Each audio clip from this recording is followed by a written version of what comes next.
Welcome to the Sanctuary, and thank you to Lee from Extreme Gym for taking part in this short round of questions today. The questions are designed to help motivate and inspire anyone who's wanting to follow their own dreams and their own goals. I hope you enjoy them. Question 1. What inspired you to open your own business and what was your motivation?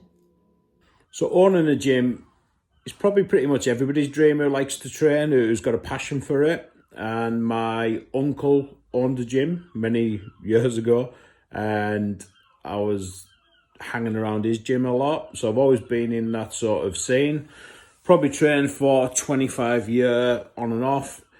And at the time, I was driving to Ted's in Workington and passing 3 or 4 gyms in Whitehaven. So I just thought to myself one day, there's obviously a business need for something like that. There was no sort of big gyms like DW's, Bannatyne, stuff like that. So I think there was a need for something in between that and a bit bigger than a bodybuilding gym, a bit more fitnessy, and somewhere that catered for everybody rather than a specific niche. Question 2. Did you come up with your own business model or did you have support from another source? So when I opened the gym, I didn't even have a clue what a business model was. I just knew that people would support it. I knew there was a need for it in the area. Got some help off, it was called at the time, West Cumbria Development Agency. So they done a grant. It was like £500 grant and you had to attend this 5-day course, learning different aspects of business. And at the end of it, you wrote a business plan. And when you wrote your business plan, if it was good enough, you could get this £500 grant. Now, at the time, I had to take 5 days unpaid leave from the job I was in. So it was pretty much, that paid my wage to go on the course. It was really good. Like I said before, I didn't have a clue about business. And to be honest, I probably didn't have a clue about business for the first 3 years of owning a gym. And until I started looking into self-help development books and business mentoring, things started to take off a lot more with that. But when I was by myself, I literally just didn't have a clue. So there was no business model whatsoever. Question 3. Knowing what you know now, would you do anything different regarding the business? So I think if I went back in time, it would be more of not so much concentrating on the physical aspect of the gym,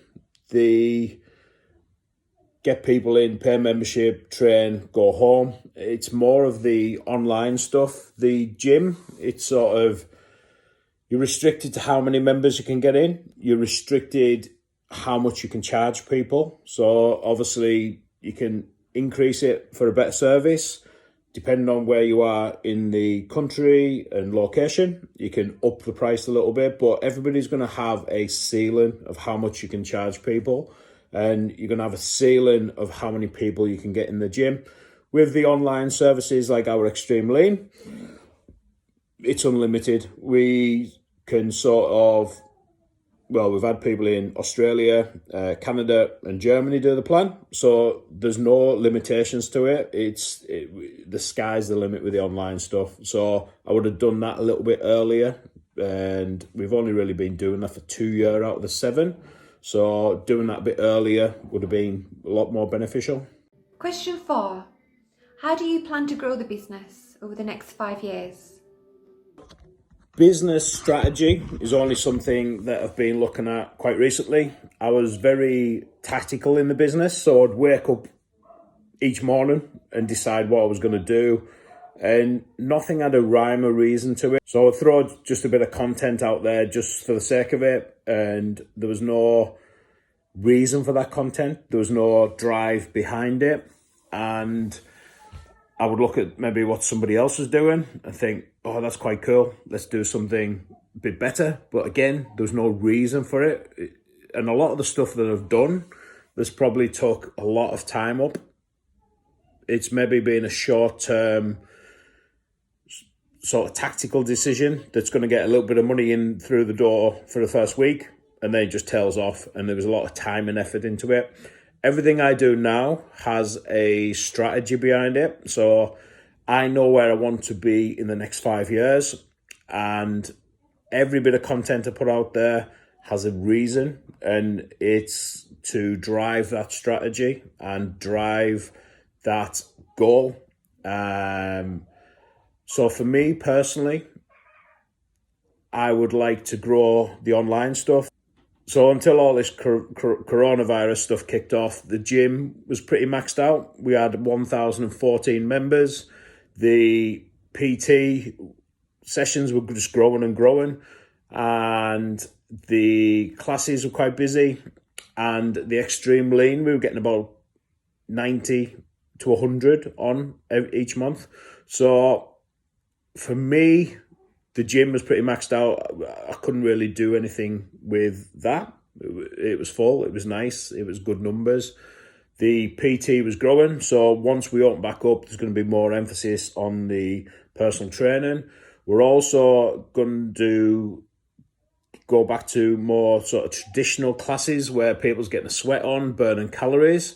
That seems to be what the members want. Everybody's sort of bit more clued up on their weight training now, and they've all got programs. They know where they want to be. So for the classes wise, I think people just want to burn some calories and have fun, enjoy it really. So we're changing the classes over to that. It would be nice to have maybe another 1 or 2 locations within Cumbria. I wouldn't go any further afield than that. I think if you try and go too national, you lose that family feel, you lose what we've got already. So if we expanded in Cumbria, we could keep that same sort of family feel, good atmosphere and friendliness of the gym. The lean, we want to grow that massively. So at the minute, we're getting maybe 100 each month. We're looking to sort of drive that up to double, so 200 on that. A lot of people ask me if I want to retire. What's my sort of end goal? What's my get out? To be honest, I haven't got one. I'm 43 this year. I act and feel like I'm like 15, and I love what I do. A lot of people are looking to get out, looking to retire, looking to relax. I wouldn't know what to do with myself. I love my job. I love my team. I love my members. And to me, it's not a job. So there's no get out plan. There's no retirement strategy. I'm just going to keep going as long as I can. I would love to get my daughters involved in the business. Olivia is... she's 21 now. She's 21 in June.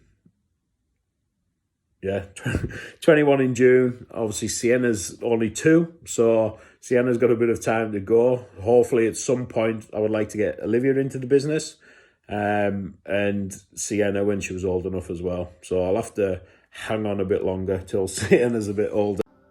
Question 5. What makes a good leader? To me, a good leader is somebody who looks after their team, who encourages them, who makes them feel safe. And I think with this coronavirus going on at the minute, you will find who good leaders are. Good leaders are people who's putting their team at ease and making them feel comfortable, confident that we're going to be opening back up, ensuring that they're getting paid. Obviously, people's got bills to pay and stuff. So letting on any uncertainty to your team, that's not good leadership. To me, it's being certain, positive, and leading them. But at the same time, you're not sort of micromanaging them. You're giving them their own little bit of space. And the best thing I've ever done was give people more responsibility. Made Beth head coach, made Chris gym manager, made Claire business manager.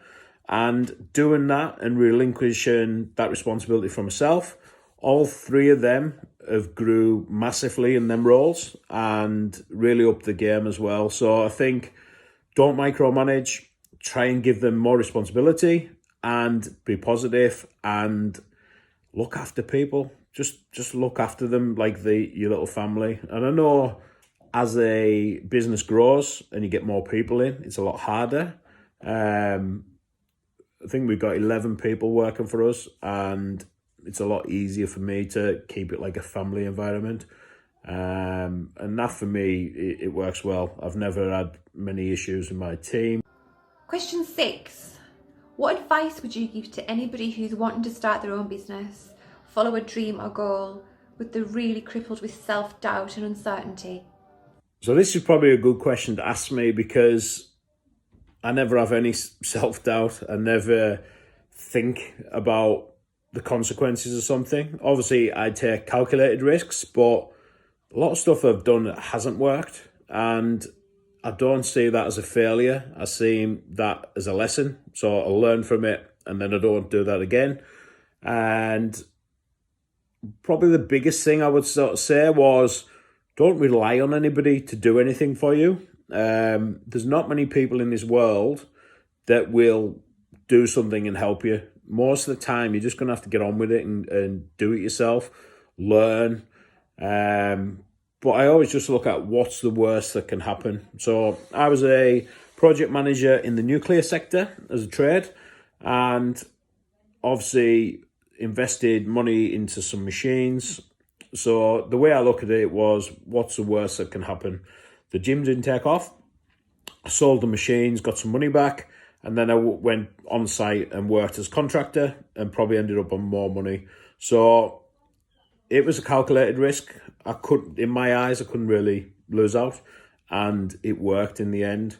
And I think it's good having support. If you're that type of person who you do self-doubt yourself, you need a good support network around you to sort of encourage you, really.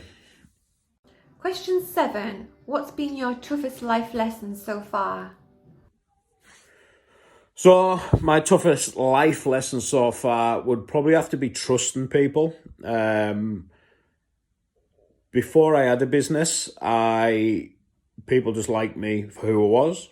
People disliked me if they didn't. There was no sort of hidden agendas with stuff. Since I had a business, and I think having a gym, you've got something that other people can benefit from, that can sort of use it as a stepping stone or a springboard to propel their careers in that sort of sector. So I always just trust people on how they are to me, and I've been sort of burnt a lot by it, and I've sort of, although it's a lesson that I've learned, I still struggle with that. I still take people as face value until proven otherwise. So it's a hard one. It's a lesson I've learned, and I'm a little bit more cautious about people who I let in my life, who I let work for me, but I still get caught out with it. But I think if we totally closed up and just didn't trust anybody, it wouldn't make me the person that I am. Question 8. What are your strengths? I think my strength probably lies in being able to read people well. And a lot of people who apply for PT jobs with me, they have got qualifications, but they don't understand people enough. They've maybe not had enough life experience. So I always, my sort of background was working on the doors and working security, customer services in retail. So I use that as an opportunity to learn people, and everybody's different, and getting to know loads of different people, talking to different people, and now understand people really well. I know when to be tough. I know when to be sympathetic. I know when people need a hug and people need pushed harder. So to me, that's how I get the best out of people. That's how I can sort of drive stuff. That's how I can get engagement on Facebook. So knowing people is the biggest strength if you've got a customer-facing business. Question 9. Are you aware of your weaknesses? And if so, what are they and are you working on them? So my weaknesses probably be time management. Because I've got so much free reign of my time, it's very easy to toss it off a little bit, and I could go into the gym for 12 hours and then come home and realize that I've not really done anything. I've just messed about all day. I've made weird videos. I've stood and had a crack with people for a long time. So keeping focused for me is really hard. I think probably if I was tested, I've got like a bit of attention deficit disorder. And before I had a business, it was quite hard, and it's probably not done me many favors, especially at school and stuff. But now I've got a business. It's good and bad. It sort of drives me to try new stuff. It drives me to push myself harder. It drives me to really sort of grow the business and change stuff about at the same time, and really struggle with that focus. I am working on it.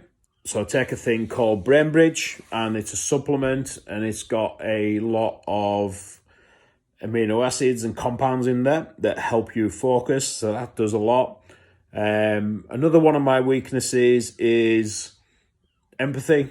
I struggle with that. I don't know whether it's the way I've been brought up, but I really used to just sort of, if somebody didn't do something to my standard, I wasn't very happy. But now I try and think about that person before I have a conversation with them. What are they going through? Have they got stuff on at home? Is there a reason why they've probably done that? And I learned that on a leadership course with the Centre of Leadership based at Cockermouth. And that was probably my biggest take home from them, to sort of understand that people's got other shit going on in their lives and be aware of it when you're sort of judging people. Question 10. What's the most rewarding part of being self-employed? For me, the most rewarding thing is having my own free time. So I don't have to be anywhere or at any time, or I'm not sort of restricted. I need to be in that gym at this time or that time. I can wake up every morning with Sienna, and I can make sure I'm back to see her before she goes to bed every night. So, and if we want to do something, I can take the day off and do it with Sienna.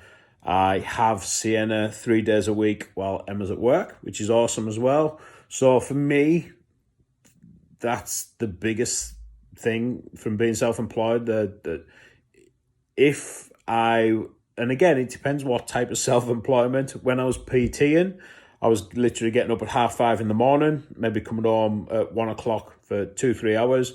And then I was back out personal training till maybe 9, 9:30 at night. And then I wouldn't have seen Sienna, and still self-employed. So I guess the changes that I've made in my business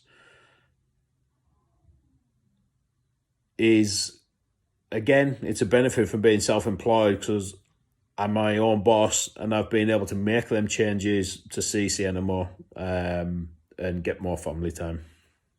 Question 11. What's the most challenging part of being self-employed for you? So the most challenging part of being self-employed is definitely staff, having staff working for you. And the more staff that you have, the harder it gets, because everybody's different. Everybody's got different personalities. Everybody works differently. Not everybody's going to get on. And that's just been the hardest part for me. Every time you think everything's up and going well, shit happens with staff, and you get dragged into that to try and help them sort stuff out. honestly, staff. Yeah. Every other part, I've got a lot of control over. With staff, you lose a bit of that control. Question 12. What advice would you give to your 13-year-old self? You know what? I've thought about this question long and hard.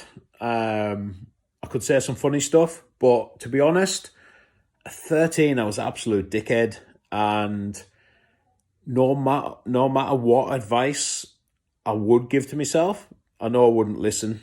So obviously I'll go around a lot of schools giving talks on motivation, leadership, business, and there's probably only going to be maybe 20% of them that's going to actually listen to you. And I just put it down to hormones, really.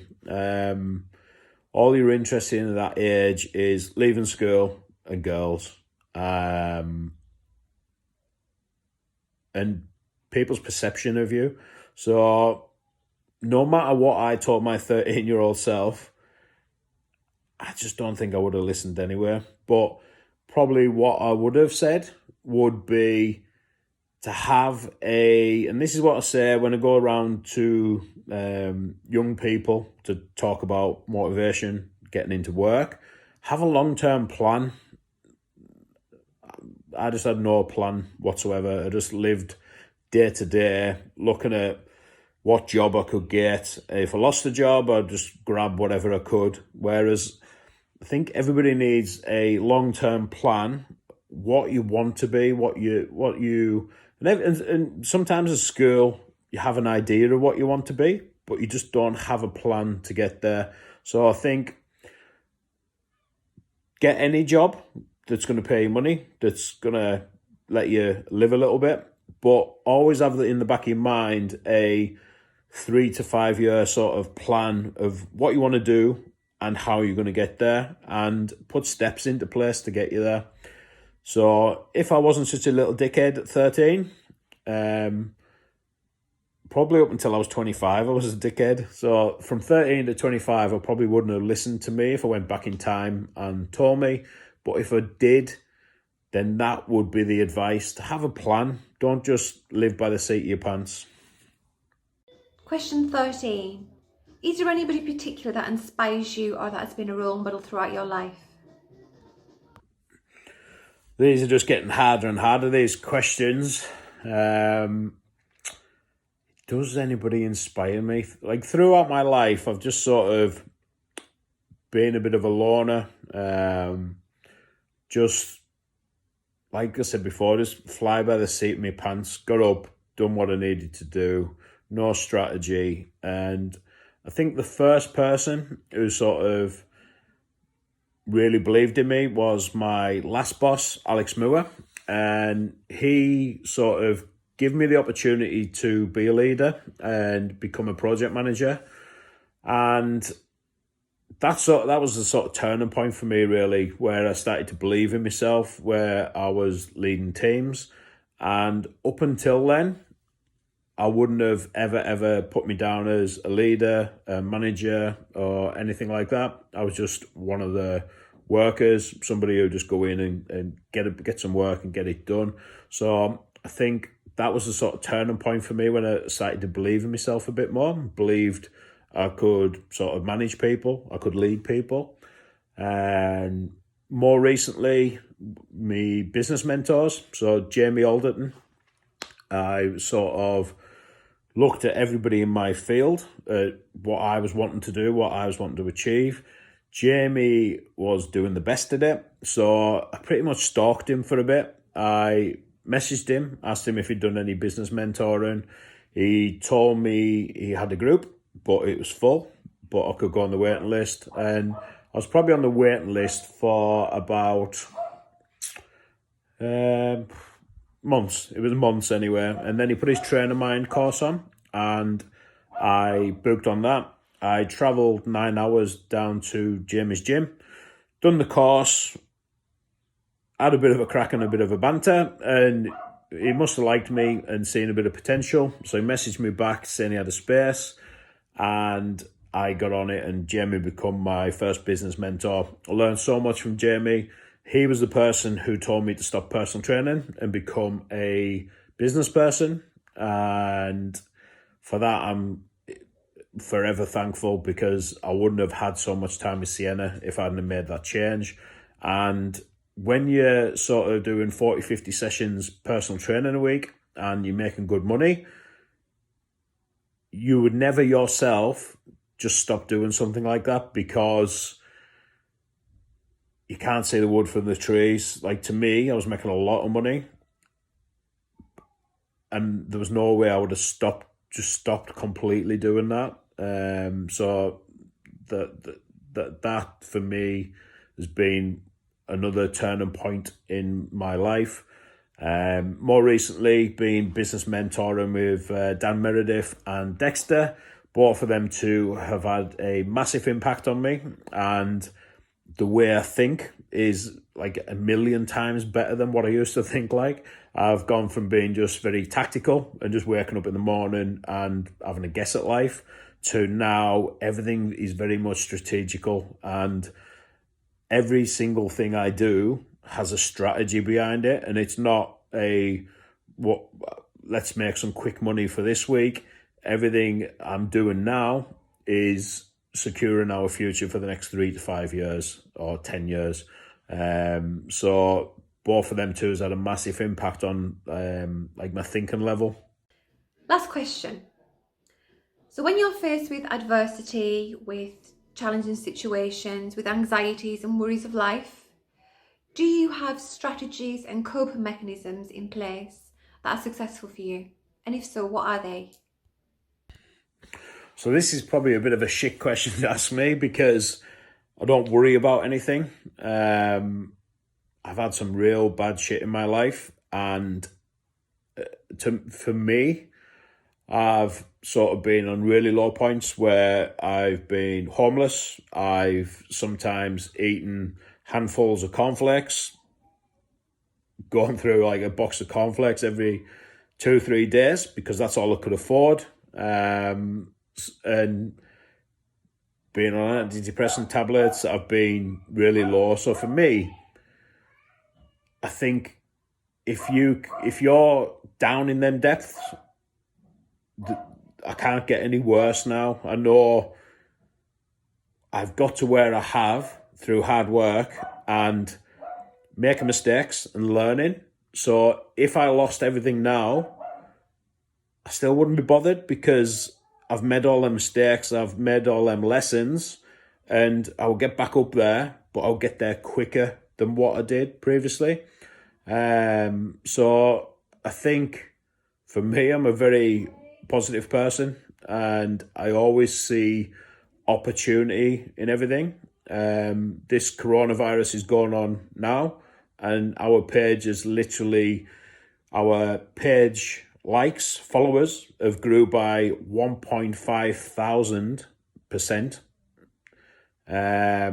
Our engagement is up by 300%.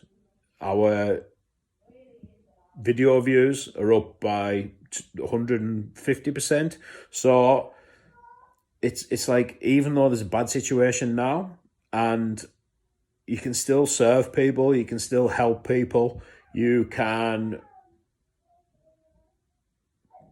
get routine for people, and the more selfless acts that you do now, eventually, if somebody decides they want a gym, and I've had people message the page and say they've been following us for 3 to 5 years or something like that, and 3-5 years ago they didn't even want to come to the gym.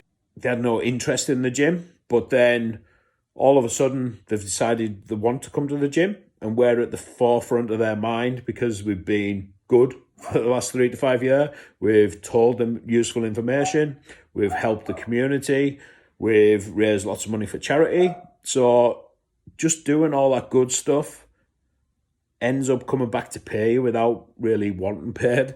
So I think any bad situation can be made into a good situation. So yeah, no coping mechanisms, I'm just positive all the time. Like my staff, are all buzzing about the situation because they know that I'll lead them properly and we will get out of this at the other end and the gym will become even better. So probably a bad question to ask me because I am always the glass is half full.